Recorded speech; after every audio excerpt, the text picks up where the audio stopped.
Another episode of What Do You Know with Joe. I'm sitting with the great Brian Huskey. For those who don't know, I think Brian's been about in every film that you can think of and or commercial or TV show. He's just been in a little bit of everything. But Brian, thank you so much for joining me, man. How you doing?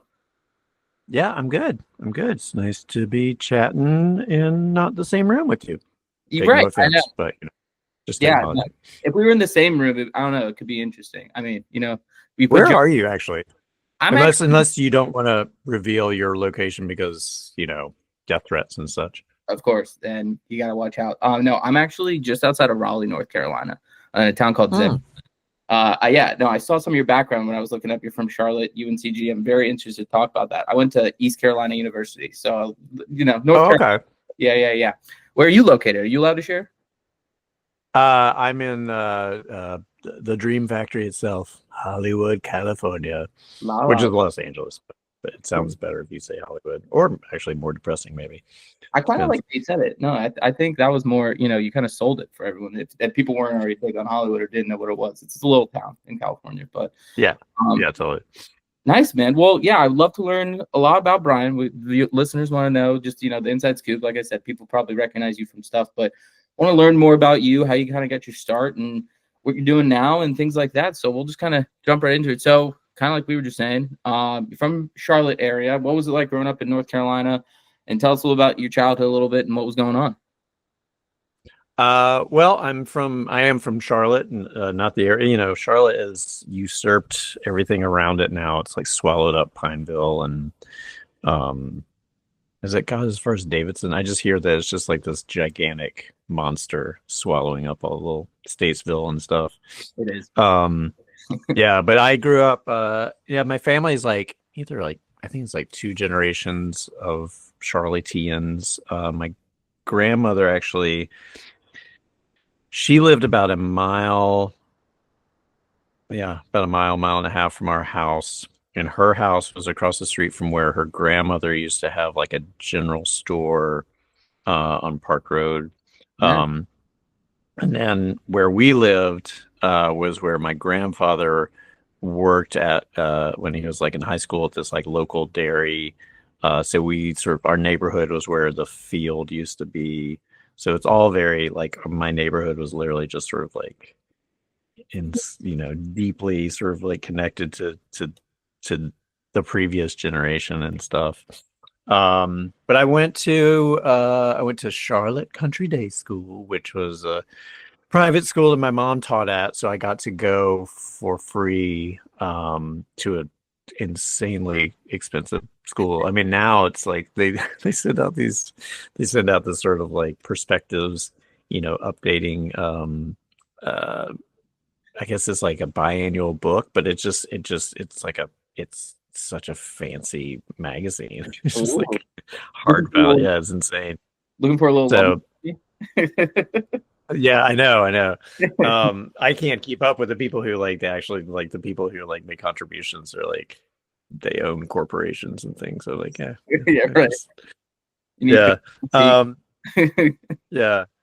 So I went to school there and I wasn't I've always wanted to do comedy and I actually have a framed copy of my second grade speech that I wrote that's saying like future comedian, like I was talking about how I wanted to grow up and be a comedian and stuff. But I kind of I never I don't know, there's something about theater that was kind of off-putting to me, or either that or I was just kind of like shy.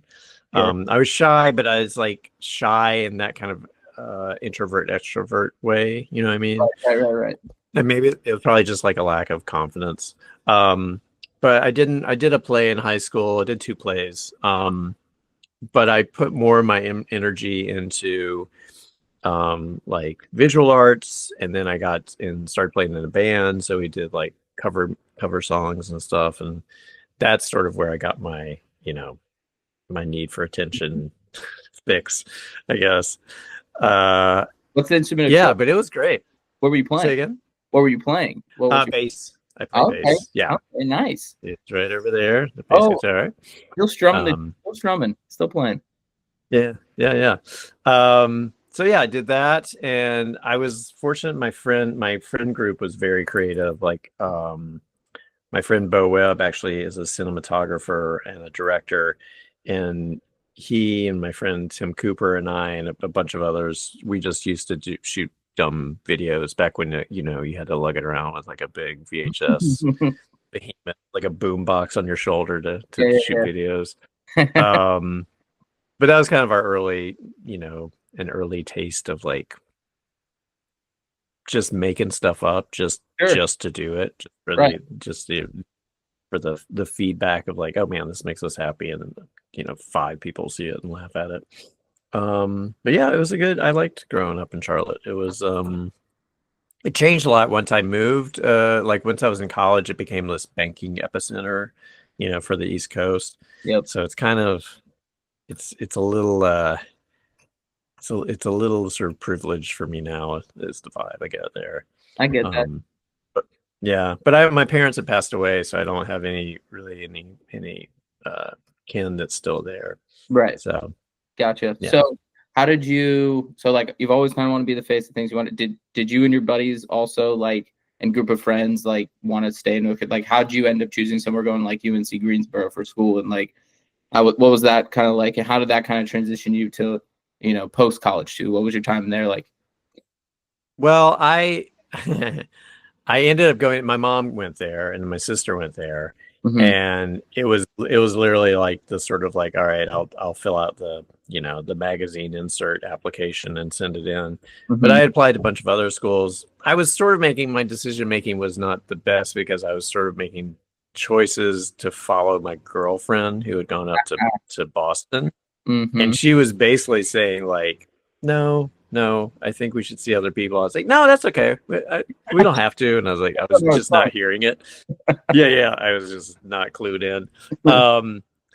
So I applied to all these schools and I got in everywhere. But then my parents were like, oh, we didn't think you'd get in, so we kind of don't have the funds.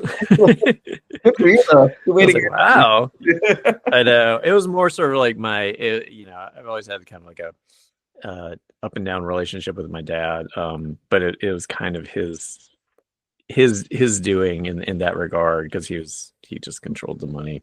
So, Interesting. but in retrospect, it's I when things when things work out, I do believe like, oh, this is things work out the way they're supposed to, and when they don't, I complain about it. But then I'm like, I guess this is how it's supposed to work out. Right. But I think going to UNCG was kind of perfect for me because I feel like if I had gone to a school, and I'm going through this with my daughter right now, and she has this sort of like self-awareness and insight to sort of be like to know this, but I think if I had gone to a school where I was spending $100,000 of their money, Hmm. I would have freaked out because I just didn't really exactly know what I wanted to do. Hmm. Um, and she had the same thing. And I think generationally, like her generations, she's like, college is kind of a scam. Like, I don't Right. see the point of paying, massive amounts of money for something. It's just like in the job market, it's like, yeah, okay, great, you have this. Everybody else has Right. this. Right. Exactly. Yeah, Nowadays, like I'm like when I went, it was just right, like kind of like that's what everyone does. Everyone's going to college. You go to college, that kind of thing. And yeah, I think you're starting to see the balance of sure you can go to college, and I think like yeah, doctors and people in that kind of field need to go to go to college and things like that. Or but there's so many different things you can do right, now where in a daily basis, I work with people who necessarily don't have a college degree, but they're still successful individuals. Or it just matters on mhm, what you're interested in. And I think this generation is definitely honing in on figuring kind of out what you want to do for sort of things you like, and right, you can kind of figure it out. But no one also needs to have an answer what they want to do at 18 years old, 19 years old. I didn't, like you said, I had yeah, to do. I first year of college, I think they were like I was almost like that guy in Animal House where like you don't have a GPA. Like I definitely figure it all out kind of thing and experiencing college for what it was. And my parents were probably a little upset about that, but yeah, yeah. it's and it's crazy.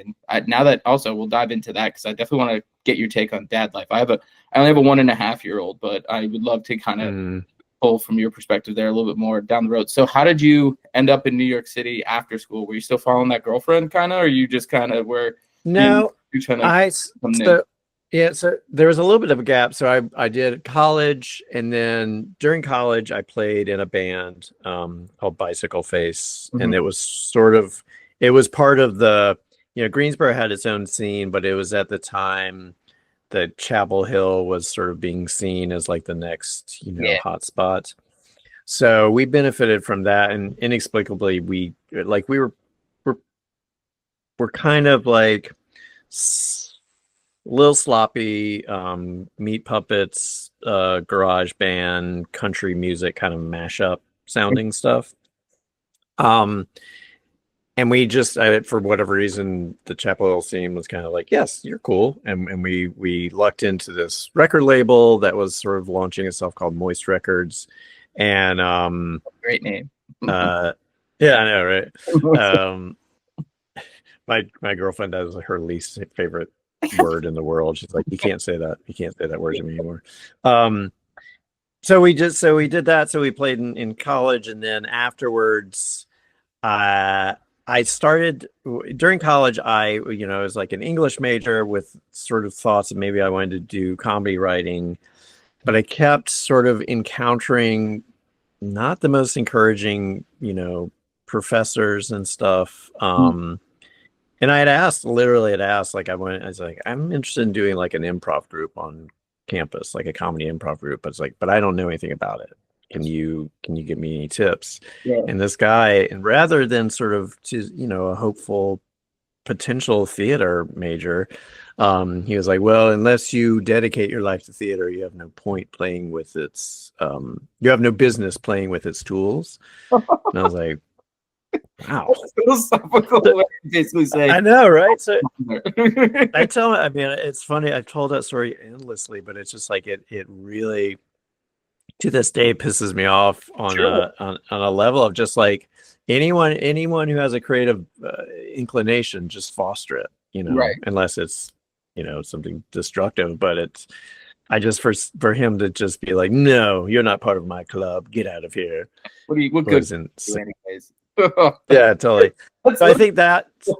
Yeah, so that's where, again, so that I think I put all my chips on playing in the band, and I was doing stuff at the radio station, so I was sort of doing weird little production things there.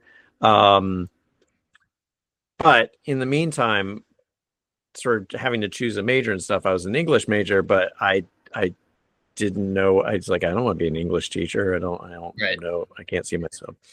So I got really into photography. My birth father was like really like a photographer. Mhm.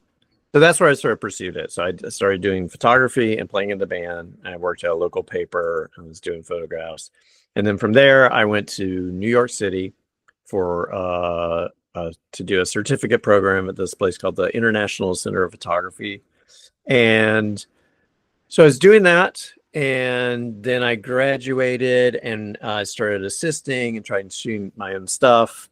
And in the meantime, during that time, I ran into Rob Corddry, who was friends with my Mhm. friend Joy Brewster, Mhm. who they were both working. He was working his temp job. That was her full-time job at Scholastic Books. Mhm. And Interesting. we just ended up being roommates because we kind of like hit it off. Initially, he hated me because I was always doing this bit where I acted like I was a pompous, arrogant asshole, and he just he didn't know me enough to know that that wasn't me. Like Right. I was kind of like playing up the artsy photographer type. And then one night we were hanging out at a dinner, and I was just being myself, and he was like, This is "So you. you're not an asshole?" Yeah. I was like, I always thought you were an asshole. I was like, oh, no. I was just I pretending just to be an asshole. yeah, I just like doing bits. It's fun, right? Because why I'm not actually an Yeah, asshole. totally. I tend to be one, right? Yeah, exactly. Nice. So then, So yeah. So that was it. So we became roommates, and I completely credit him with being the catalyst for me doing what I want to do. Because he just said, you're funnier than the sketch group I'm part of. We that's should do something, because I like the stuff that we come up with so much more. And awesome. so from there, he started to do classes at Upright Citizens Brigade Theater when they were like very, very, very first starting. we were like in the second round of classes or something insane. Um, and then I sort of he did it, and then I was still scared, but then I jumped in, and that's what changed everything for me, honestly, That's kind of was finding improv. that's crazy. That's kind of cool. Like that story, just hearing that and everything. So like also that Yeah. love to just be a fly on the wall for some of the off the script kind of stuff you and Rob did, because that would to me would just be hysterical.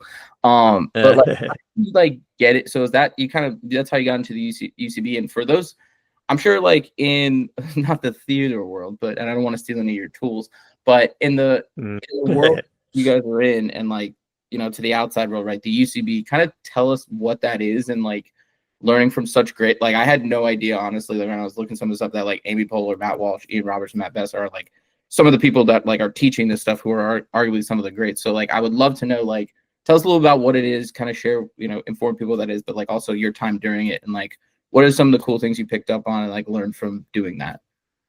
Right. Well, the Upright Citizens Brigade was initially it was just this, they were a performing group that did sketch and improv in Chicago, and they were born of the various improv theaters there, like the Annoyance Theater, Improv Olympic. I'm not sure if any of them did Second City, but I know those two. And they practice and promote the improv style that was developed by Del Close. Okay. And the to distill it down to the most super basic element is just like it is the philosophy of yes and in performing with someone else and starting with no material. If you start from a place of agreement and building upon that agreement, you will generate something. So it was, and then in terms of it being a tool for learning how to act, it focuses on being present, focuses on putting your focus on the other person. It focuses on the immediate moment, not sort of like worrying about where the story will go. And, another big philosophy point is they just say, don't think, because when you're thinking, then you're not present in the scene with the other person. You're a few steps ahead, Right. or you're sort of writing something and you have an expectation of where it's going to go. So I think for me, just that was like an enormous amount of freedom, because I realized that I had always been doing that with my friends. Like that was just like our kind of like agreed upon language. And I did it with my sister, and now it's sort of evolved. It's highly influential in comedy, and sort of like a ton of great people have come out of it. But it also, going back to the Chicago element of it, Del Close also taught at Second City. That's where SNL pulled a lot of people from. But it's just great for performers. It's enormously great for writers. Like a lot of people who didn't necessarily want to be performers, but wanted to be writers, would come and kind of get over their stage fright and realize that, like, okay, we're just writing on our feet. We're completely birthing a weird idea out of nothing. So yeah. So and it's like, it's huge people like Amy Poehler and Matt Walsh and Ian Roberts and Besser. And Matt Besser came from he was hugely influenced and really into the punk aesthetic and DIY. So that was kind of the model for the Upright Citizens Brigade Theater. They were really like, we want you to have a space where if you want to perform and learn this stuff, you can come. You're not going to get paid, but we're going to charge like $5 for tickets. We will make it accessible to students. We will make it accessible to everyone, and not make it something that is out of reach, but is something that can be built upon and invite people into the community if they're interested. That's really cool. So all that stuff. Yeah. That's and I think the other thing I was going to say, the other thing that it clicked with me because it reminded me of the band scene. Right. In that they encourage you to sort of like link up with people who have a similar sort of voice or intent, to foster that by creating your own stuff, and then be part of a community that is both supportive and competitive with one Mhm. another. Right. And that competitive edge is not to sort of like destroy the other people, but Yeah. to push yourself and learn from each other. Yeah. Exactly. It's natural competitiveness, but at the same time, you're still having fun, and it's not like it's Yeah. more, like you said, meant for growth, not for beating the other person or doing more Right. success, things like that. Who Right. I guess I keeping with the vibe of not looking at questions and just going with the flow. Who would you say? I guess who was one person you really took note from, like while you're going through, and maybe who's someone that like either maybe now or like you recognize, like someone that like you recognize during that like was really successful there maybe, or like had a good time and like is now out in the field, like if that question makes any sense, like who's someone from a teacher perspective that you were like really took some information from the most, maybe, I guess, without saying who was the best teacher, but then at the same time who's someone that you went through with that you're like, wow, I would have never met them if I went through this, and that it was someone that you kind of grew close with. Well, I'd say as far as like in influences, the best thing about those four is like they were four very distinctive Right. points of view, Correct. and I think that was really essential and really important because Mhm. um Besser at the time was kind of like the teacher you were terrified of, but you wanted to please, Sure. uh, and it sort of like promoted this like quick kind of like comedy math thing that you Yeah. had to do on your feet a little bit. Ian was really interested in um kind of like the acting of it, like what the human behavior and what was interesting about just like the simplicity of your reaction to what someone else has Mhm. said. Um, Walsh was Walsh was very supportive and grounding and practical.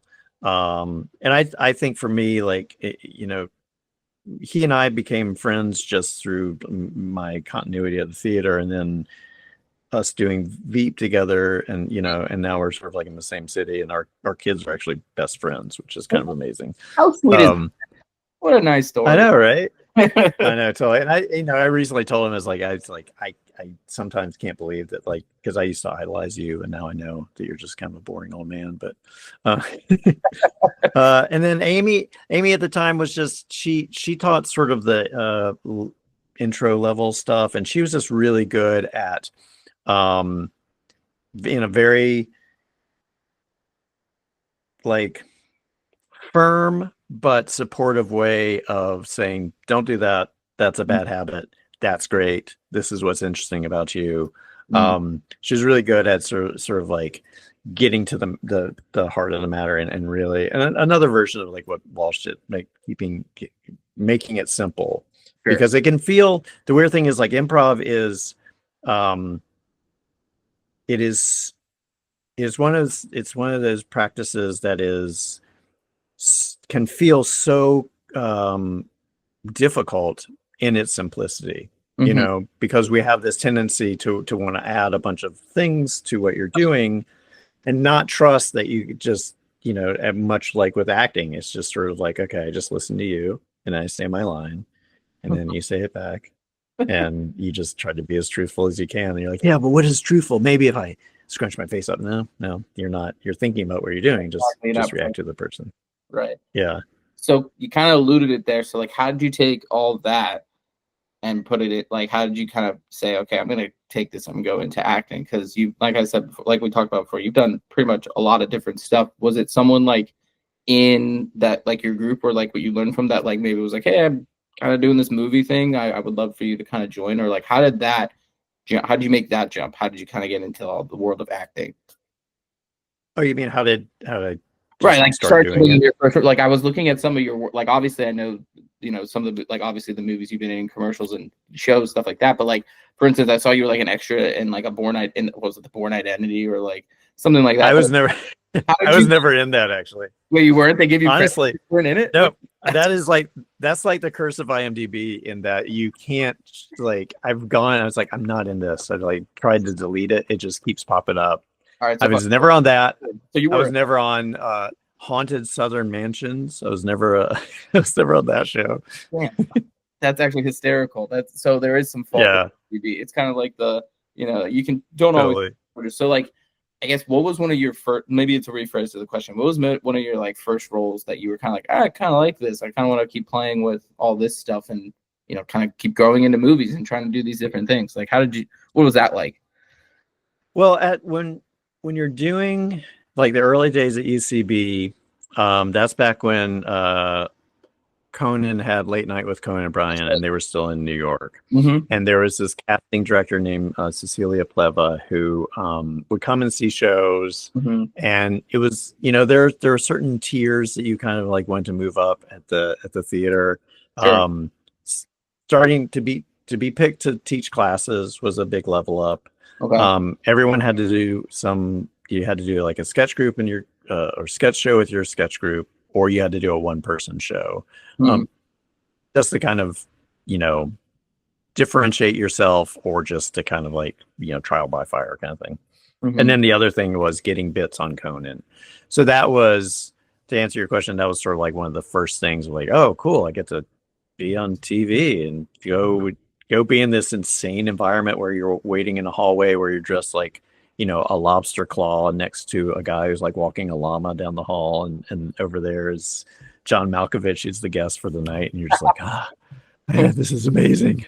This is so insane. That's pretty cool. Definitely scratches that itch, right? Like you talked about at the beginning, you're like, hey, I'm kind of in front of the camera. Let me, just do my best. And this is kind of what I'm getting into. So, I mean, you've been on a lot of casts, you've been on a lot of things, and I want to get into, down the road again, some of your writing, and I want to do like a brief overview, but I want to learn about Brian. So like, tell me some of like maybe in some of your roles, like what's some of your favorite casts you've been part of, or like group of people from an actors or actresses perspective that you've worked with, and then maybe similar question, like as well as like writers and directors.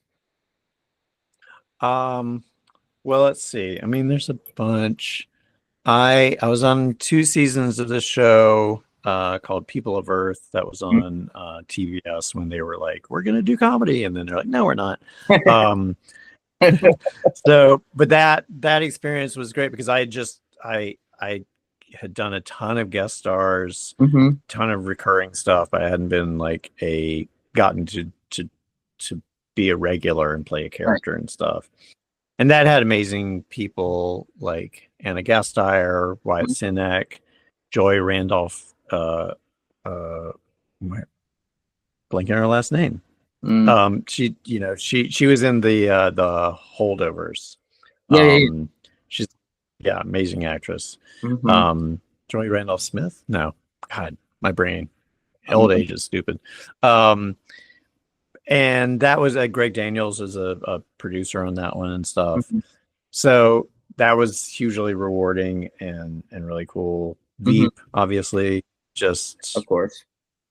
I mean, the best people on earth doing the best comedy. What's it like is Julie Louis-Dreyfus, fun to be around off set? I mean, because she's hysterical. She's great. She's totally like she's a person who's just down to clown and she loves bits and she's just really cool. Like I was kind of shocked one time I was shooting and I came on set and she was like, hey, I listened to that podcast thing you did. It was really funny. And I had posted this thing with my friend John Daly where we were making fun of like that movie It's Gonna Get Loud, which is like the 3 rock gods wanking off, for each other. And I was just like, you listen to that? She's like, yeah, I like funny things. You're funny. So I was like, oh my God, you're so cool. Right. Yeah, she's really cool. That's cool to know. But as far as like in terms of directors and stuff, pretty much everyone who came through directing that series, but especially Armando Iannucci, who created it. I really appreciated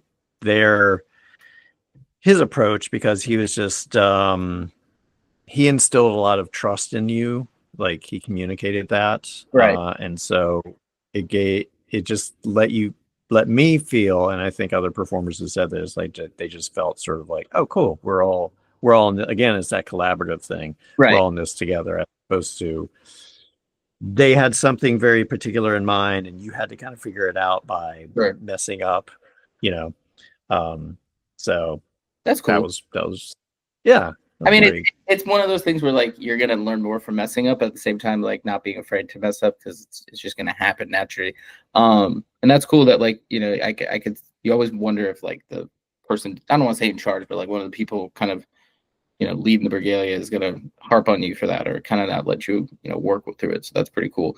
You yeah. know, I think there are different people have different sorts like people skills, right. and I do think there are a lot of directors who they like. I just worked on the Trey Trey and Matt Mhm. from South Park. Those guys are doing a Yeah, new movie. that's what the Uh, movie you're talking about, like the when we were kind of. yeah, that's why I'm all bald faced and long haired. I like it. That's Um, but they were but the process with them was Trey Parker, Matt Stone. That's it. yeah. They Trey Parker was directing, and as we were working, we were like, oh, I see how this is how he works. He's editing as he shoots. Hmm. He's kind of writing it a little bit as he shoots. And so you just have to sort of be available to be like, okay, what do you want from me? And a lot of times it's like it wouldn't be communicated. It would just be like you do a take. It's like, no, don't do it like this. Maybe you should do it like this. And so that's what I mean. Sort of like sometimes you have to mess up. Sure. But as an actor, you just want to be like, that was great, as opposed to like, no, no, don't do that. Right. Exactly. Um, so I had to adjust my ego quite a bit sometimes, just because I just wanted to impress them and Right. Right. that How kind of come thing. not? Because they're funny people too. It's Yeah, like, well, yeah, you want totally. your people to think you're funny, that whole kind of thing. Um, Yeah, for right. sure. So, what from a like I guess a acting writing because I want to get into podcast stuff too, but like from like an acting writing directing kind of thing now, what are you currently? What are you looking to do? What are you kind of jumping into? Obviously you just mentioned that film, but is there anything else like are you looking to do some extra like writing? I know you've written a few of your own stuff as well, and it's been on TV. So like what are you looking to do now in your current day too? Um, I don't know. I mean, honestly, I've got this movie that just getting a movie made is so hard. I It's can't so imagine. hard. I cannot It, imagine. Like there's a yeah, bunch of people trying to write a movie, like a different movie, and like you have to pick all these. So like I can't imagine how hard that process is. yeah. So right now I've got a movie that I'm knocking on wood is in that place where we've got the you know people acting attached. We've got some big producers attached. Um, we've got a director attached, and we're just waiting for money somehow to and money and timing at this point. Um, so I'm kind of I will totally admit like the pandemic and the writer's strike and Yeah. then the actor's strike really took a lot of my steam out of myself. I like had pitched a few things during the pandemic and it didn't work out.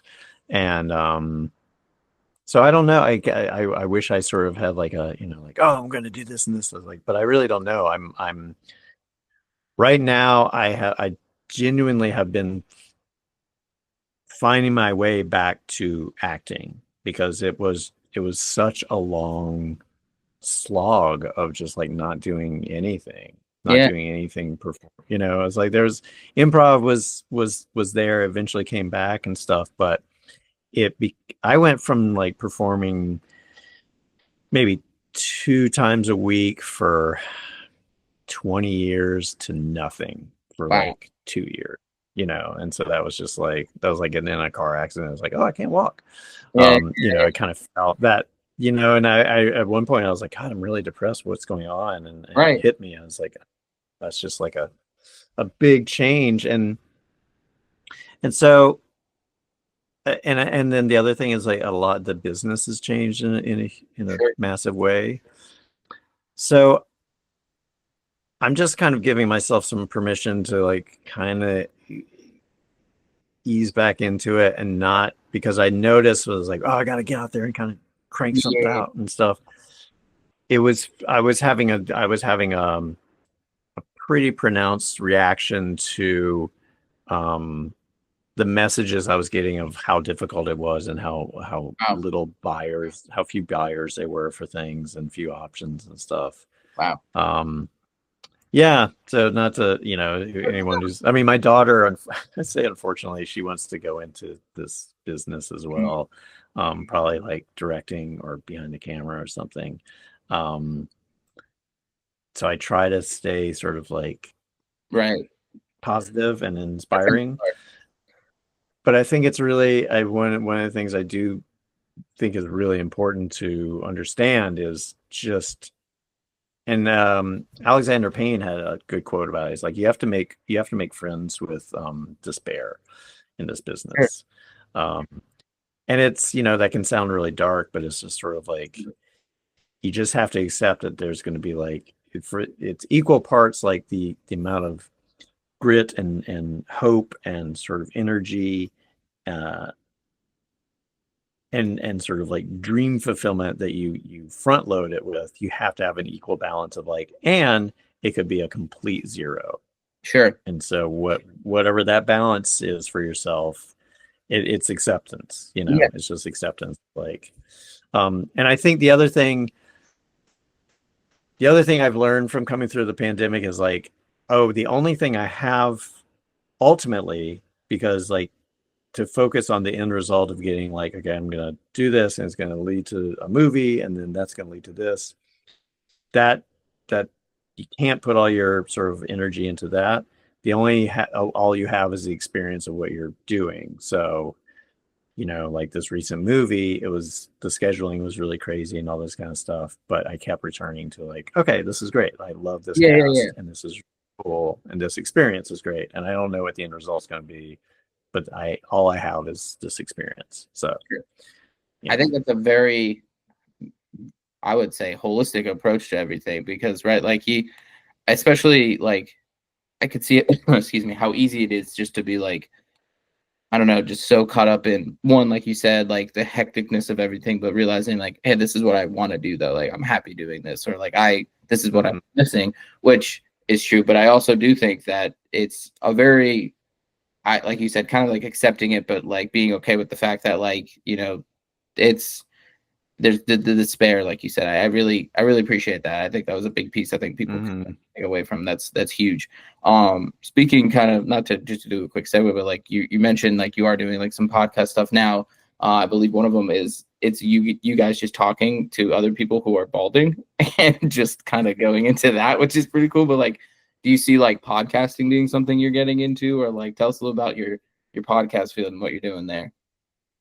Well, that ended a little while ago. We haven't done that Um, for a bit. It's still, I guess it's still up, yeah, it's yeah, sort yeah, of you can like still go floating around. listen to it. Yeah. Yeah, yeah, it's still up and not making any money off of it as a result. So that's cool. But I don't know, like uh doing that was really fun and it made me realize like if I did do something, it would probably be like I would enjoy doing sort of an interview Yeah, version. yeah, But again, like, and if anyone's out there like, oh man, let's not work with this guy. It doesn't sound very motivated. But I kind of feel like right now I'm just sort of like, we don't need another podcast, quite honestly. it's very true. As you say that on my, Yeah. I appreciate that, brother. But But I think it's I will jump onto other people's podcasts and that's fun to do and stuff. But um I do. And the other thing I got from pandemic was I was like, oh, I like collaborative stuff. I like working with other people. And um and I think I like being in front of the camera a little bit more. yeah, I don't know. I mean that's where I am now. That being said, if someone was like offered me something, I would take it in a second. Right, But exactly. And I get that too, because you're like, you want to be active, you want to be doing things. And I've kind of had that thought too, right? Like I've been doing this for like something like 3 years to go brick while I have my daughter, but it's one of those mhm, things where it's like there's a billion podcasts out there. And right now yeah. I almost feel like when people accept mine, they're like, oh, look at this kid who's like, almost like a school project. And he's just like, oh yeah, I'll do it for Mhm. fun. But it's one of those things where like, I know talk about like a saturated so many people and their mother trying to do a podcast, but at the same time it's just I look back at it and being like kind of like what you said, my biggest thing of why I want to do this is just talk to people and learn what they do. And like at the end of Mhm. the day, every individual, they may not be a comedian, they may not be a doctor, I don't know, they work at a toll booth, I don't know. It's just there's something interesting about day-to-day life about what people do, and I think you can listen Yeah. learn in from that. Sure, there may not be a ton of money in it, or you're not doing it for that. Now granted, if like you said, if someone were to turn around and be like, hey Joe, like we want to give this your podcast a shot, I'd sign in a heartbeat. But it's one of those things where it's Yeah. like, Yeah. you have that perspective of like, what's potentially the end game here, because at the end of the day, like there's a billion of these things, right? Like it's that I get that perspective, and I don't take that as like what you said, I don't take that as not motivated. I think it as you have a Mhm. good perspective on things and understand how things are kind of currently being played and approaching it from a right perspective. You don't strike me as someone who's like ho hum, like you're still the funny guy who you are, but at the same time, you just have a different Mhm. perspective on things, and I think that's mature as opposed to not looking to grow or do anything. So I appreciate that. Yeah.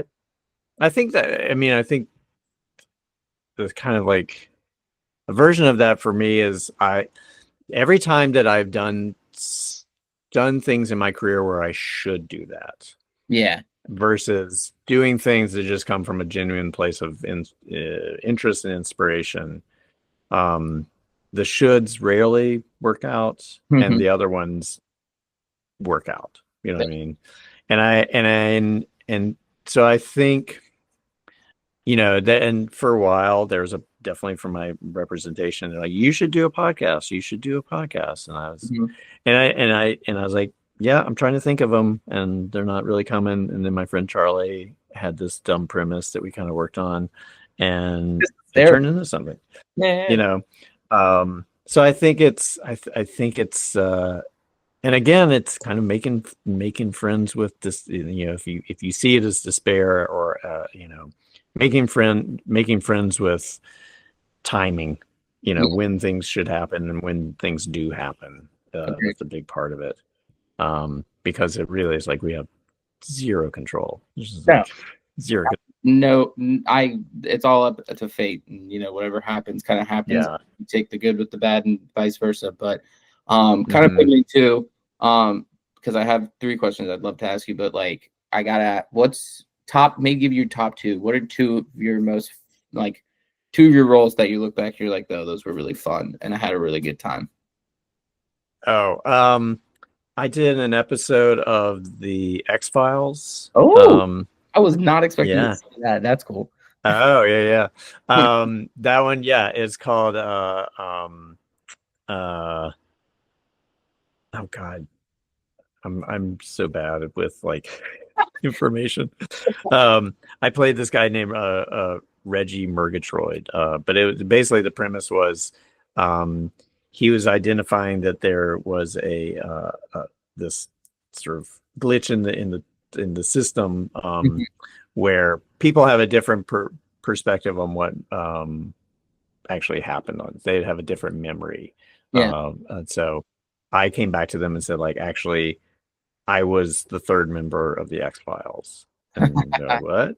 And so it's this whole storyline where I was like the other X-File guy. Hey, that's cool. Um, yeah, yeah. So that's really cool. Yeah.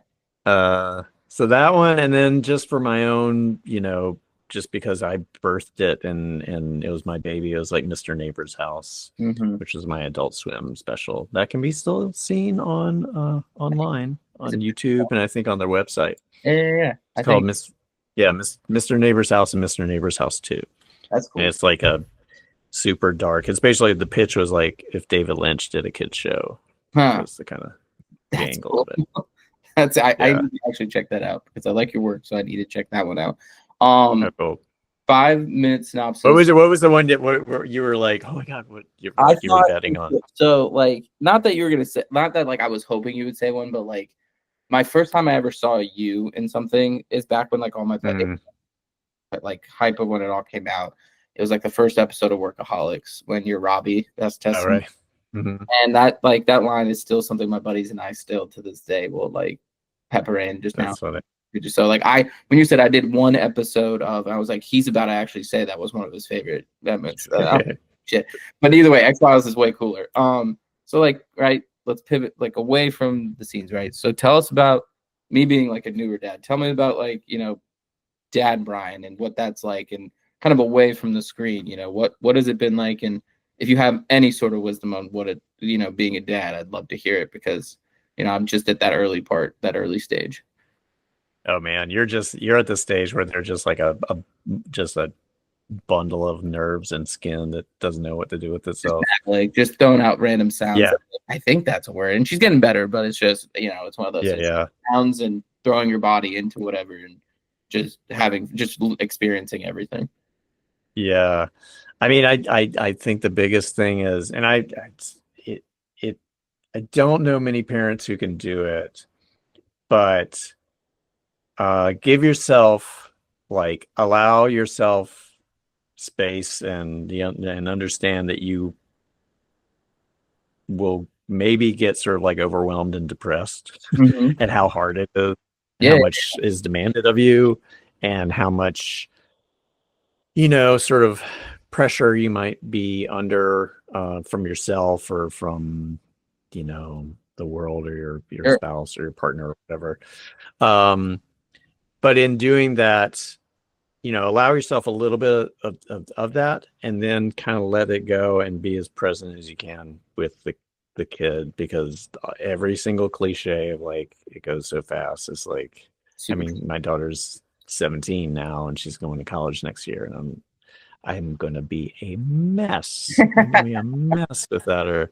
Staying close, or is she going up like somewhere far? She's staying in California, but Okay. just Still, it could just be right up. not. You're like, I want to, Yeah, it's yeah. hard And I'm sure. I had like a taste of it from, my her mom and I split up Mhm. when she was 5, and so then it's sort of like I got half as much time with her.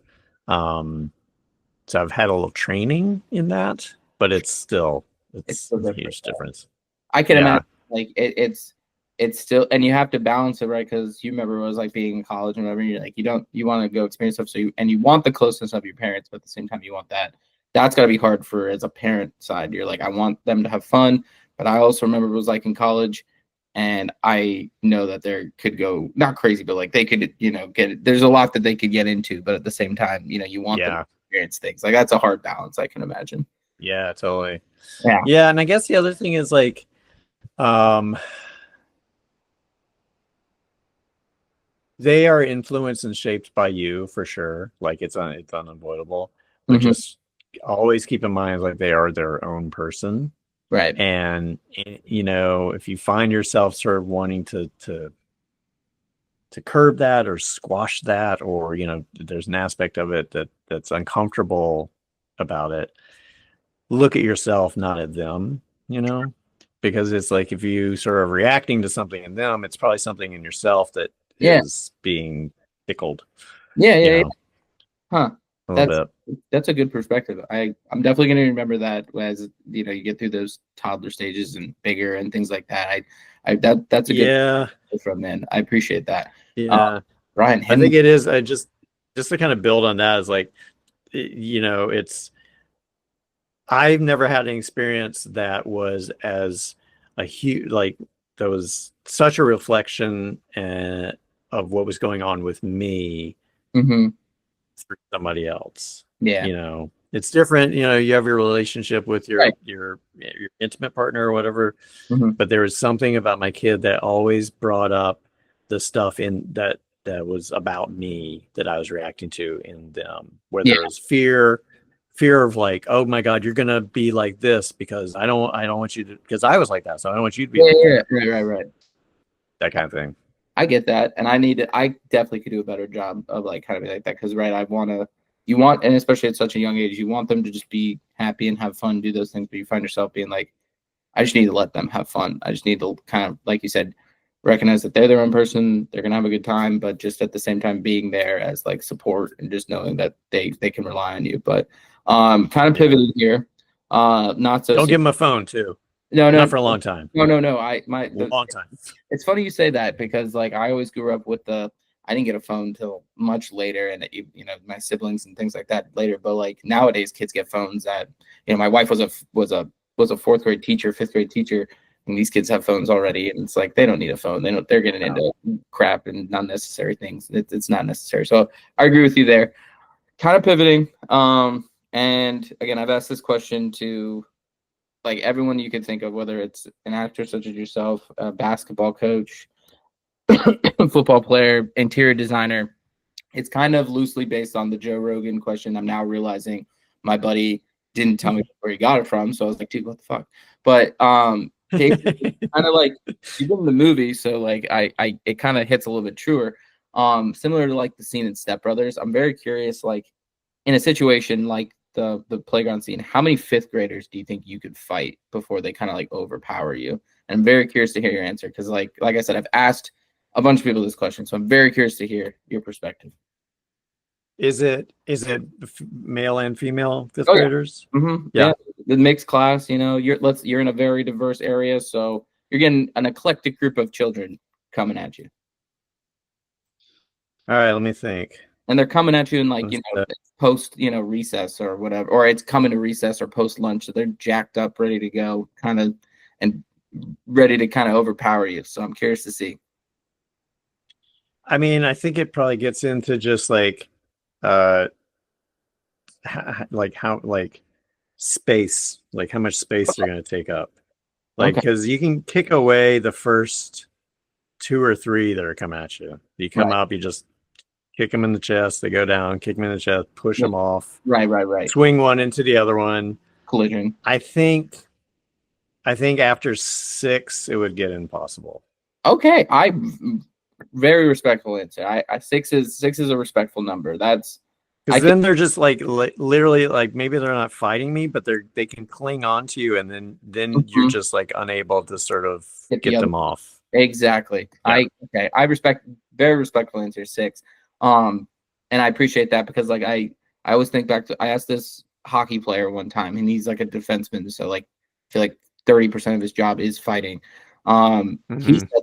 He said 6 or 7, and I was like, I would have expected you to say a bigger number, but then I asked the Formula racer, who's the guy, and at first he asked me if he could use his car, and I was like, obviously not. But he said something like 25 or 26, and I was like, that's an absurd number, sir. Like, I don't care how. Don't get me wrong, Formula racers are very athletic; they have to put their bodies through a lot.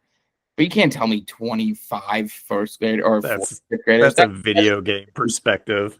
Just silly. That's ridiculous. So I respect it. So I appreciate that. Always fun just to ask. I like the space. If you could ever set that up, that would be great. For anyone. Physically fighting I need all these parents to be super chill. And also when your kid is like in 5th grade or so, just sort of bring it up at like a PTA meeting or something. Right. Curious to get everyone's perspective on fights with kids. I don't know. Charity too, so like all the money will go back into school. Maybe some health needs will have on site. It's a fundraiser. Do it as a fundraiser. It's just fun for the kids, It gets some anger, get some, release some tension, get the anger out.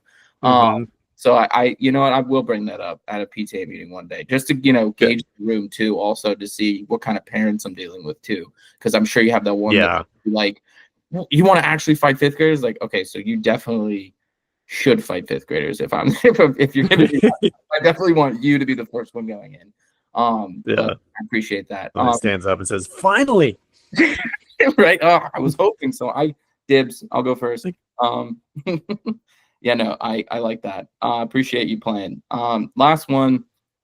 Just kind of like to open it to anything that you want to. I don't know. I don't necessarily want to use the phrase raise awareness because I feel like that puts a different cast on it. But like anything that's like super cool to you or like super important to you that you wish either people knew about or Shit, I have two questions. Sorry, we'll ask that one first. Mhm.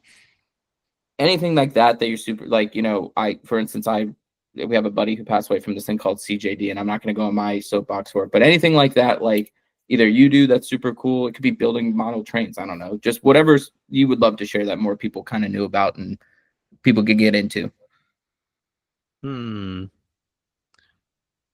I mean, I want to give a sort of like inspiring, you know, like change the world answer, but honestly, I will just cop to sort of like my latest obsession is this band called from the er- early 80s, this post-punk band called The Fall.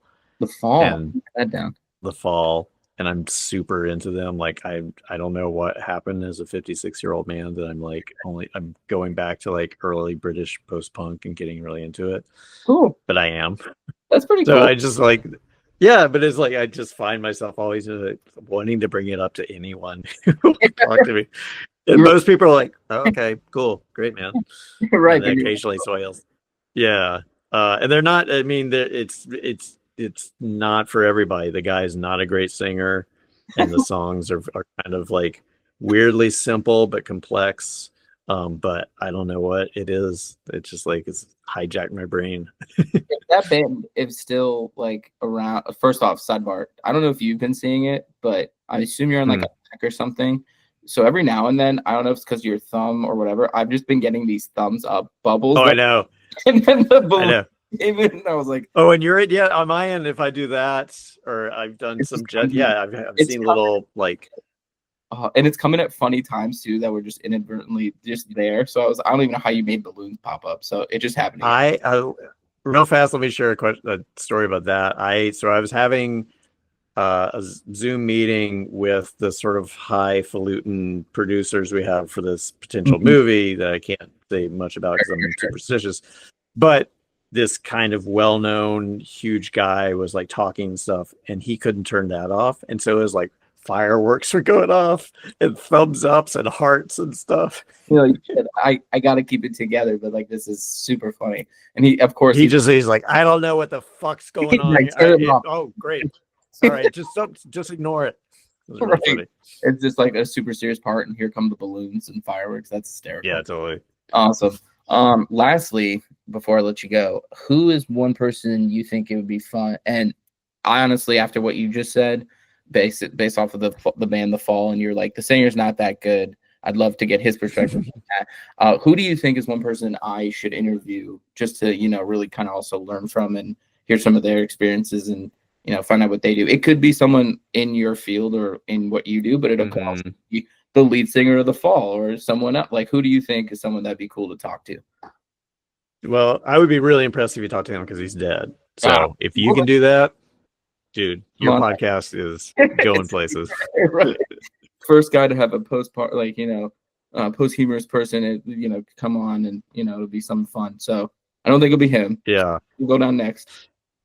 Let's see. Trying to think.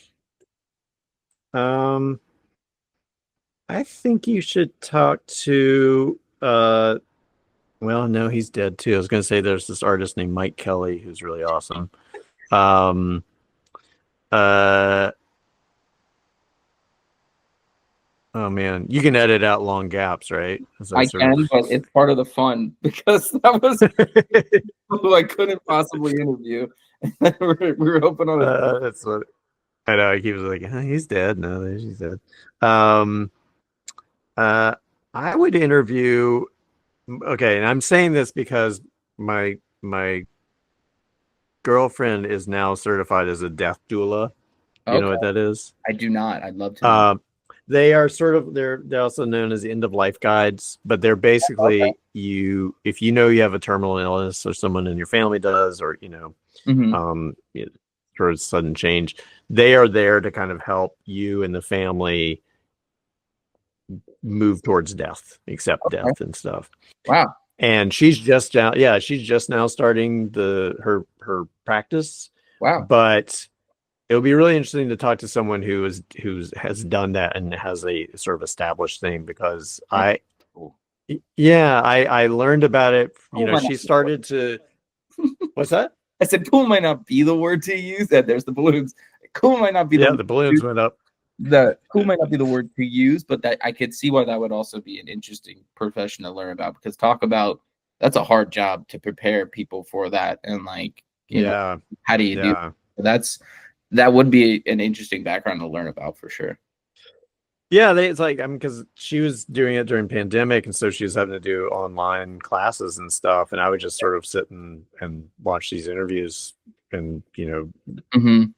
lectures and stuff, and they're really interesting. And the people they were not sanctimonious and kind of like they're just um, really practical people who really, the emphasis is like Western culture is terrified of death. It Mm-hmm. is the one thing that's guaranteed to happen for Right. everything. Everything. So why do we sort of like turn it into this boogeyman situation? Yeah. So yeah, I go dig up a death doula. I was also I could, weirdly enough, I could see it would be kind of funny if like you did a skit, but it's a death doula, but they're really bad at their job, so like they're not really good at Oh, transitioning. I'm sure. I'm sure Not- that they are there. that could be pretty funny, of just like someone who thinks they're really good at it and they're just not good at preparing their family and their kids, and they just have a history of being the worst, but yet they're still employed. That could be funny. Yeah. Well, That there's this one death doula who the interview was between two doulas, and she was talking about how when her partner was coming to die, she freaked out and lost all of her skills, and it all went out the window. And she was wow. just like, she's like, I couldn't do it for myself. And it's sort of like, Which is yeah, it's like grief is just such a hijacker, of your brain. So yeah, interesting. Wow. Well, dude, Brian, thank you so much for joining. I really appreciate you. totally. Learned a lot. I think it's been really cool. You've told some great stories, but also like I appreciate your perspective on things. And I think one, just so you know, you still have I hope you know this. You still have a group of people out there that really appreciate your work, and also Oh, cool. like that you remember you not only for your roles, but would like to see what you're doing next, and just know you for the good individual that you are, and providing smiles, and also whether that's on the writing side or being in front of the camera. And I'm sure your family and everyone would say the same thing. So I appreciate your time.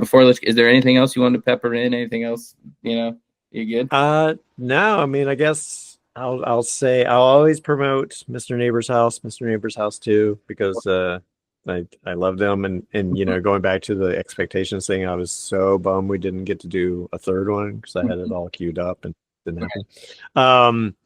And yeah, if you want to sort of see recent stuff I've done, I'm on the Sex Lives of College Girls this year, like Nice. an episode, and then Funny Story Happened. I think that was called on Peacock. Oh, okay. And then I'm the voice of Regular Size Rudy on Bob's Burgers. Of So course. that's an ongoing jam. Oh yeah. Yeah. Awesome. Yeah. Well, dude, appreciate That's it. Brian. Thank you very much. And with that, we'll head out to the. it. But dude, I thanks again. I really appreciate it. Totally. All right. All right. Thanks, Joe. Later. Be well. All right. Bye. Bye.